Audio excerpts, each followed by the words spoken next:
kekeliruan dan kesalahan itu terjadi akan mengakibatkan makna suatu kata tersebut akan berubah. Agar kekeliruan atau kesalahan itu tidak terjadi, pendidik harus menjadikan dirinya sebagai fasilitator dalam menentukan dan menggunakan metode pembelajaran yang tepat, khususnya untuk dapat mencapai keberhasilan dalam proses pembelajaran. Maka dari itu, ilmu fonologi sangat erat kaitannya terhadap dunia pendidikan. Baik, selanjutnya dilanjutkan oleh teman saya. Baik, contoh dari pengajaran fonologi yang kelompok kami ambil adalah ada materi pantun di mana kami berfokus pada penggunaan diftong. Nah, diftong sendiri merupakan gabungan dari dua huruf yang membentuk atau menghasilkan bunyi rangka.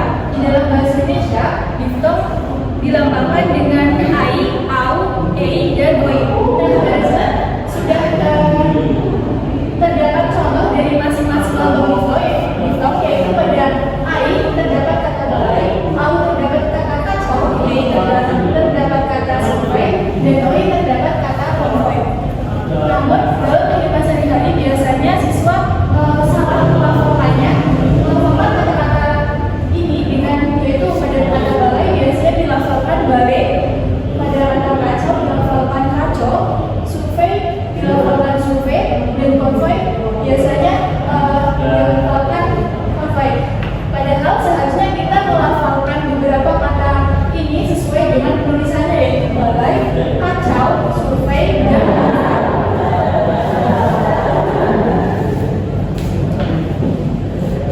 selanjutnya yang kedua, kita akan membahas mengenai bagaimana cara mengajar fonologi pada anak sekolah mulai dari pantun kelas 7 SMP. Cara mengajar fonologi materi pantun siswa kelas 7 SMP. Nah, untuk kelompok kami, pembelajaran fonologi materi pantun akan diimplikasikan menggunakan metode listen and repeat. Metode listen and repeat merupakan metode di mana guru akan mencoba melafalkan suatu kata atau kalimat, kemudian siswa akan mengikuti sesuai dengan apa yang dikatakan oleh guru. Nah, adapun metode listen and repeat ini, guru akan langsung bisa membenarkan kesalahan pelafalan atau bunyi bahasa pada suatu kata atau kalimat yang dilakukan oleh siswa. Seperti itu.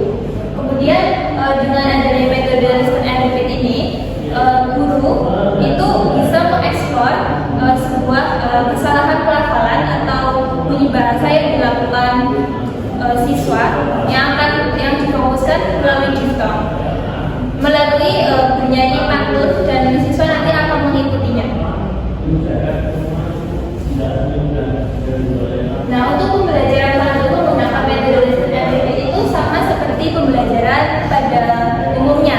Itu terbagi atas 3 proses, yaitu ada pendahuluan, inti, dan juga penutup.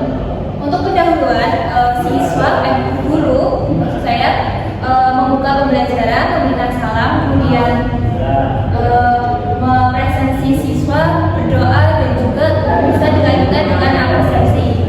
Untuk inti pembelajaran, guru itu nanti akan langsung mengajak siswa untuk berpantun atau melisankan pantun, dan guru nantinya akan mengajak siswa untuk berpantun melalui bernyanyi, dan nanti akan diikuti oleh siswa.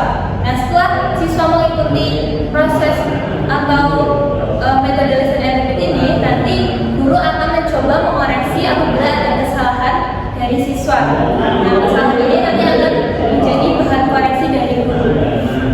Untuk penutup, guru nanti akan melakukan menyimpulkan pembelajaran, lalu berdoa, dan kemudian salam penutup. Lalu bisa dilakukan dengan tindak lanjut seperti itu.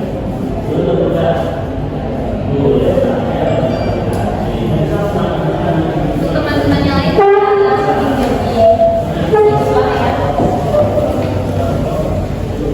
baik. Dan nanti dari kami ini langsung akan mempraktikkan pembelajaran metode listen and repeat melalui materi pantun.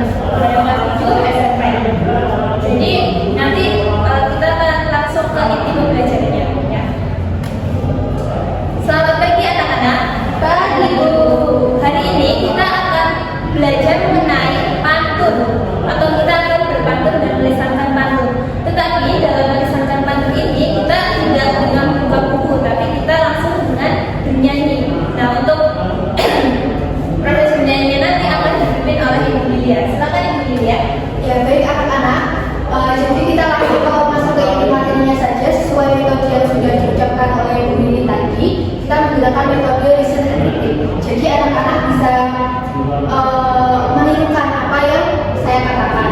Nah, pada pembelajaran pantun ini kita tidak membaca seperti biasa, tapi kita berpantun dengan menggunakan lagu. Sebelumnya saya akan mencontohkan terlebih dahulu, nanti anak-anak bisa menirukannya. Jadi ini lagunya. Beli beras kepas sabar, tidak lupa membeli petai. Jadi siswa harus belajar agar nanti menjadi pandai. Ayo, ikuti bersama.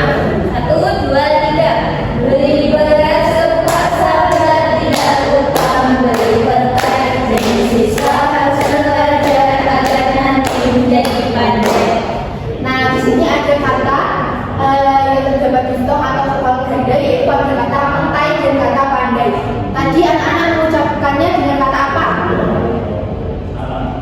Petai atau T? Petai. Oh ya, berarti sudah benar ya. Kita lanjut masuk ke pantun bait yang kedua. Jalan-jalan pergi ke pantai, beli ikan 5 ribuan. Jadi siswa haruslah pandai agar sukses di masa depan. 1, 2, 3. Jalan-jalan pergi ke pantai, beli ikan 5 ribuan. Jadi siswa haruslah pandai agar sukses di masa depan. Nah, seperti pantun yang di bait pertama, di sini juga ada di stok, yaitu pada kata pantai dan kata pandai. Nah, pada kata pantai ini penyebutannya yang benar apa? Pantai ya. Dan sekali yang benar yaitu pantai. Tapi terkadang masih ada orang yang menyebut kata pantai itu dengan sebutan yang salah, yaitu kata pantai, tidak pantai. Oke, kita lanjut ke pantun yang terakhir di bait ketiga.